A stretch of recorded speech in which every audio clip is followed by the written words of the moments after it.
कैसे हो मेरे प्यारे बच्चों। उम्मीद करती हूँ कि आप सब लोग ठीक से होंगे।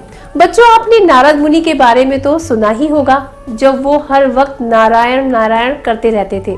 बच्चों, आज मैं आपको उन्हीं नारद मुनि जी के बारे में कथा सुनाऊंगी। लेकिन इस कहानी को सुनाने से पहले मैं आपसे एक बात कहना चाहती हूँ। बच्चों, हमें कभी भी किसी बात पर घमंड नहीं करना चाहिए। घमंड से सदा हमारा नुकसान होता है। ऐसा ही घमंड एक बार नारद जी को भी हुआ था। उन्हें लगा कि वो भगवान नारायण के सबसे बड़े भक्त हैं। आखिर नारद मुनि का ये घमंड कैसे टूटा, आइए इस कहानी के जरिए मैं आपको समझाती हूँ। बहुत पुरानी बात है। एक बार नारद जी को अपनी भक्ति पर बड़ा अभिमान हो गया। तीनों लोकों में जाकर नारद जी अपनी भक्ति का खुद से गुणगान करने लगे।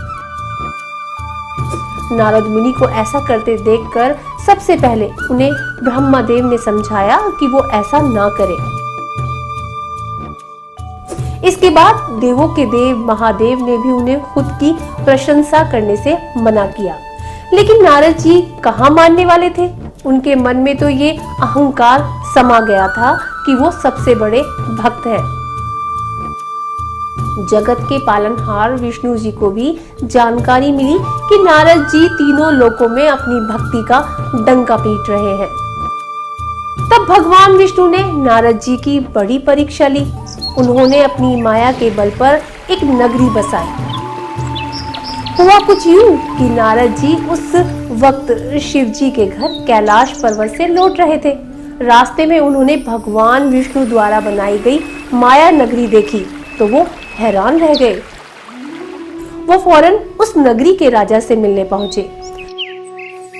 नगरी के राजा ने उनकी मेहमान नवाजी में कोई कमी नहीं होने दी।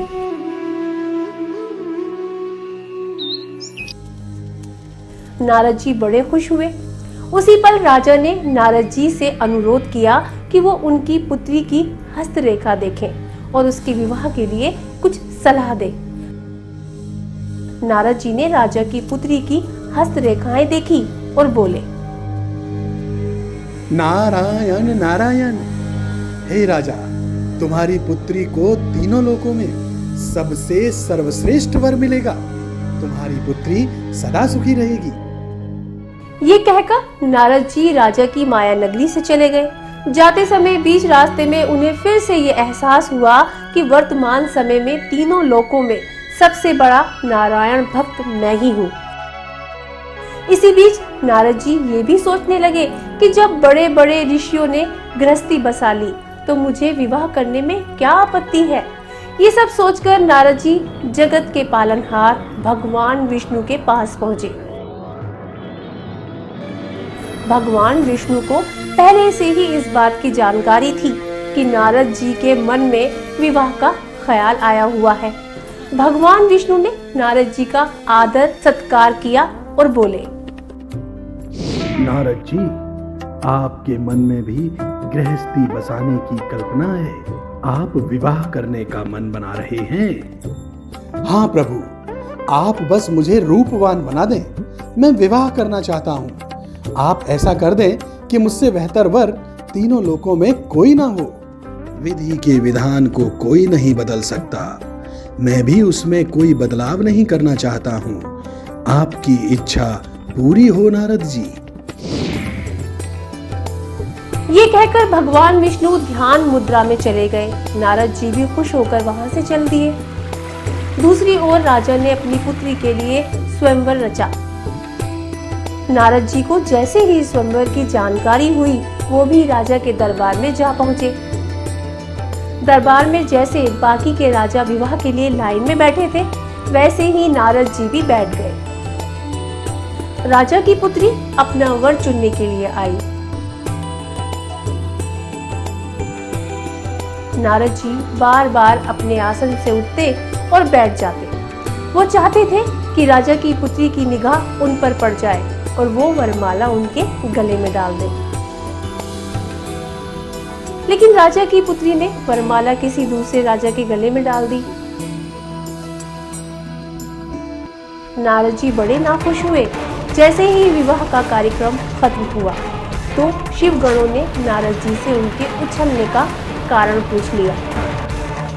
ये सुनकर नारद जी को बड़ा गुस्सा आया। वो तमतमाकर बोले, अरे आप इंसान नहीं बल्कि बंदर हैं, एक बार अपनी छवि तो देख लें। ये सुनकर नारद जी ने अपनी छवि देखी तो वो आग बबूला हो उठे। उसके बाद वो तुरंत वहाँ से ब्रह्मलोक की ओर चले गए। बीच रास्ते में विष्णु जी मिले। विष्णु जी ने नारद जी से पूछा, नारद जी कहाँ जा रहे हैं?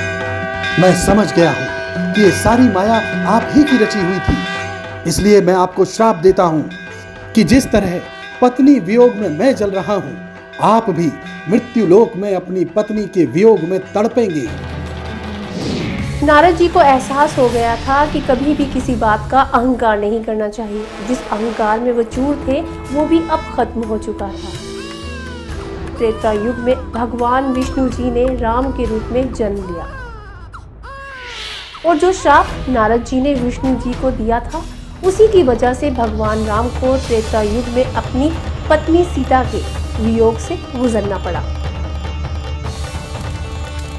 तो बच्चों, कैसी लगी आपको ये कहानी? आपको समझ आ गया ना कि हमें कभी घमंड नहीं करना चाहिए।